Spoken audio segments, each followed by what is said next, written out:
Assalamualaikum warahmatullahi wabarakatuh.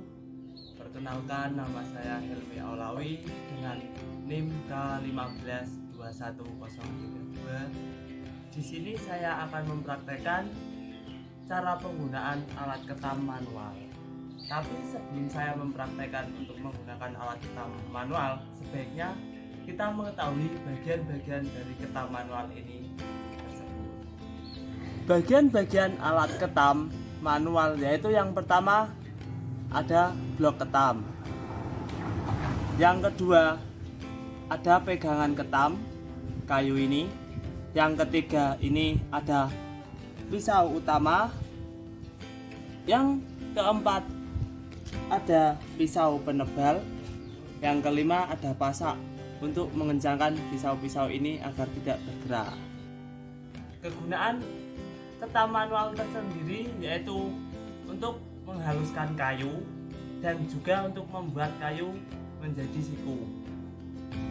Selanjutnya, penggunaan alat ketam manual.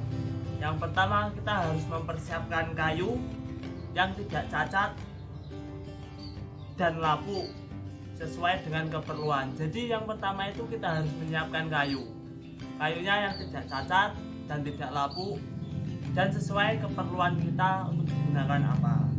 Yang kedua, mempersiapkan ketam tangan yang akan digunakan. Yang kedua itu mempersiapkan ketam tangan yang akan digunakan.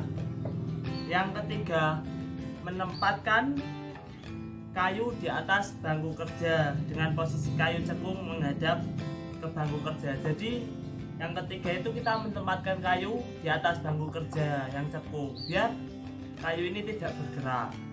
Yang keempat, menyetel ketam sebelum digunakan. Jadi kita harus menyetel alat ketam manual ini sebelum digunakan untuk mengetam.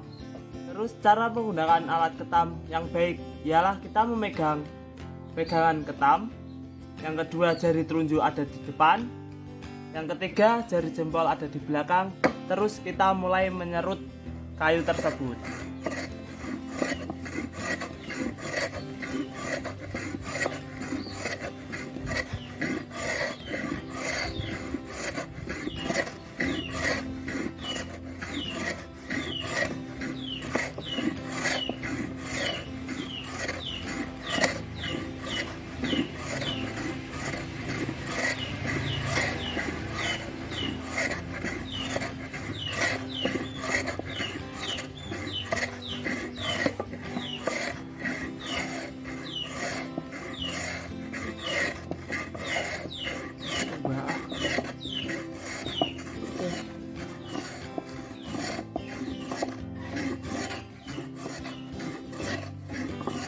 Selanjutnya, perawatan alat ketam manual ini sendiri.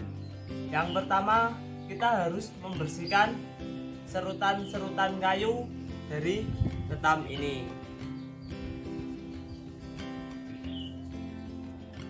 Dan yang kedua, jika ketam ini basah terkena air, kita harus mengeringkannya terlebih dahulu.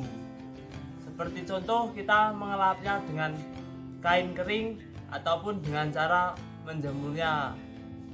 Dan yang ketiga, kita harus selalu untuk mengasah mata pisau utama supaya jika ketam manual ini digunakan, ketam bisa untuk menyerut kayu dan untuk menghaluskan kayu. Selanjutnya yaitu keselamatan penggunaan alat ketam.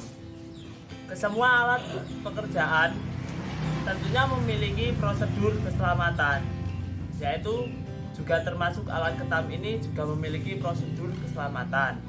Yang pertama, untuk mendapatkan hasil pengetaman yang baik, penggunaan ketam tangan sesuai dengan kegunaannya, yaitu seperti contoh penggunaan ketam tangan ini diperuntukkan untuk kayu, jadi jangan dipergunakan untuk mengetam besi. Yang kedua, atur besar jarak lidah ketam terhadap sisi tajam pisau ketam dan besarnya pengetaman. Jadi yang kedua itu sebelum kita menggunakan pengetaman, kita harus mengatur lidah pisau ketam manual. Dan yang ketiga, letakkan benda kerja dalam posisi yang kokoh agar efektif saat proses pengetaman. Jadi yang ketiga itu kita harus meletakkan kayu ini kokoh di tempat kerja. Jadi supaya kayu ini tidak bergerak saat dilakukan pengetaman. Yang keempat, tempatkan ketam tangan pada alur baku pada saat ketam ini sudah tidak digunakan lagi. Mungkin cukup sekian yang dapat saya sampaikan. Bila ada kesalahan atau kekeliruan, saya minta maaf yang sebanyak-banyaknya. Wassalamualaikum warahmatullahi wabarakatuh.